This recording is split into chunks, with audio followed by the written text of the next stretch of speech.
Hello everyone.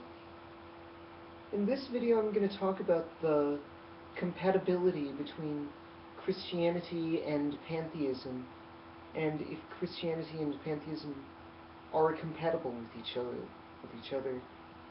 I'm going to start by telling a story about there's the Pantheist group on Facebook that I'm part of. We've had some interesting discussions, and I've pointed out that I self-identify as a pantheistic Christian. And there have been quite a few who have had a difficult time understanding that idea. They see it to be like two contradictions, or a yeah. And eventually there was one person who, after a lot of discussing about just different ideas and things, he said, "I agree with you too much to call you a Christian. Is it okay if I call you a pantheist?" And I responded by saying, well, I am a pantheist, the same way that several pagans are pantheists, that several Hindus are pantheists, and there are several Buddhists who are pantheists. I also commented on people who self-identify as atheist Jews. I mean, people who, they sort of practice Judaism out of tradition, but they don't believe in any of the stuff.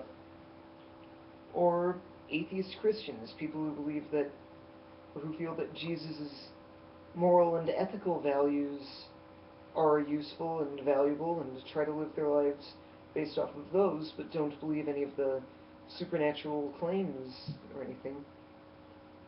And they think of him as a wise moral teacher. And Thomas Jefferson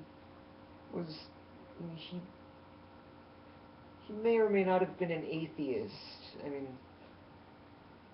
But he put together basically he took the four Gospels in the Bible, removed the supernatural claims and such, and all the miracle stories, and he put them together into this one Gospel about basically the life and moral teachings of Jesus of Nazareth.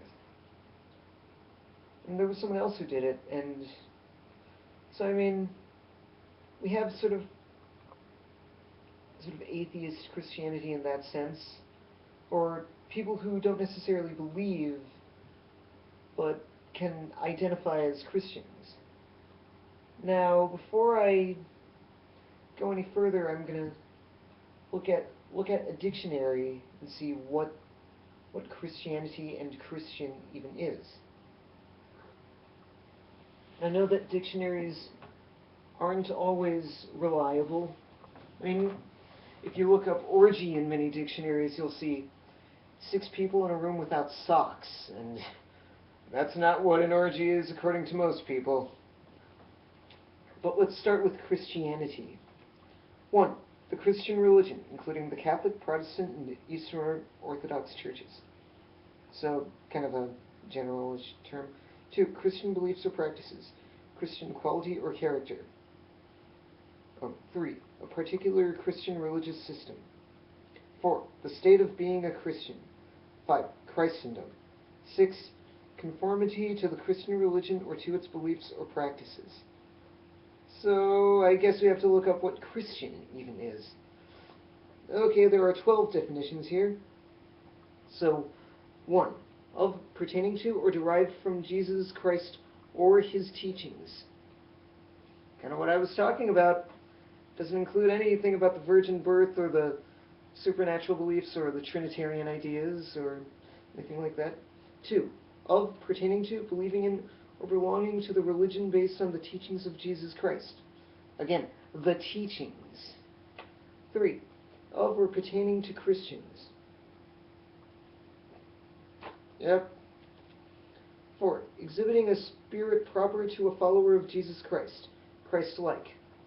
Again, nothing about doctrines or anything like that.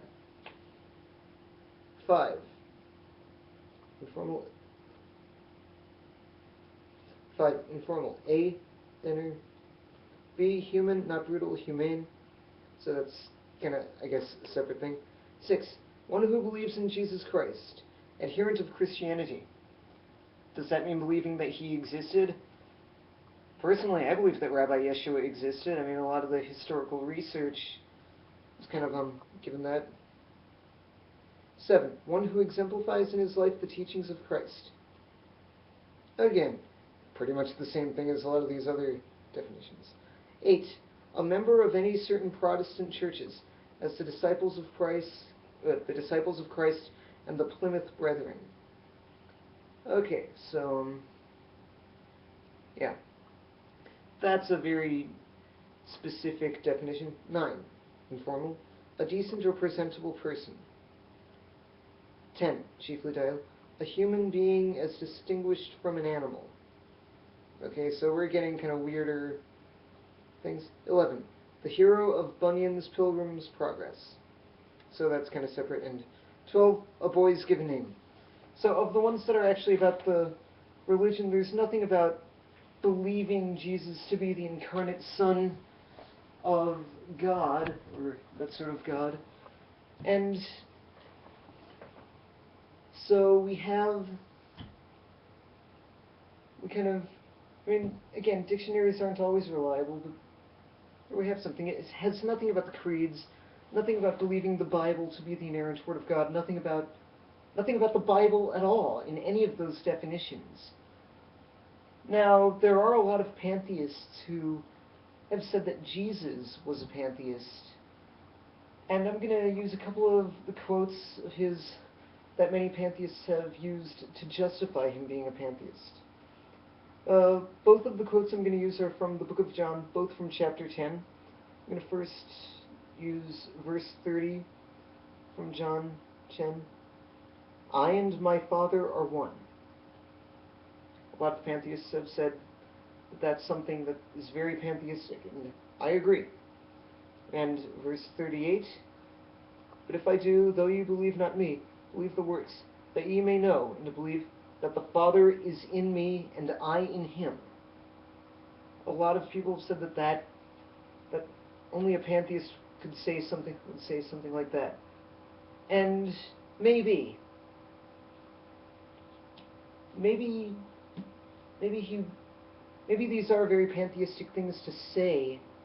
However, when looking at the things that the historical Jesus said, the stuff in the Gospel of John is unreliable. In the Gospels of Matthew, Mark, and Luke have some points of reliability, but the Gospel of John was written more about the experience of Jesus, how people experienced him. And this is more what historians agree on. They've come to about maybe 10, 20, 30%, somewhere between that, on what things the historical Jesus said. Or the things in the Bible that Jesus said, says only 10 to 30%, somewhere between there, are things that he actually said. And basically, one of their big things is they've pretty much eliminated the Gospel of John. So, sorry pantheists, we can't really say if Jesus was a pantheist or not. There are other quotes from the Gospel of Thomas, which is not in the Bible, or the three synoptic Gospels, but overall I find it somewhat irrelevant. I mean, if there are atheist Christians, then does that mean, I think Jesus' teachings go beyond any sort of type of theism or non-theism, for those who consider pantheism some sort of form of non-theism. I mean, his teachings go beyond any of that. I think it's not about these beliefs. It's about, I think overall, to me, I would define a Christian as someone who has experienced salvation in some sort of way, or has some sort of self-identification with Jesus. And I definitely self-identify with him.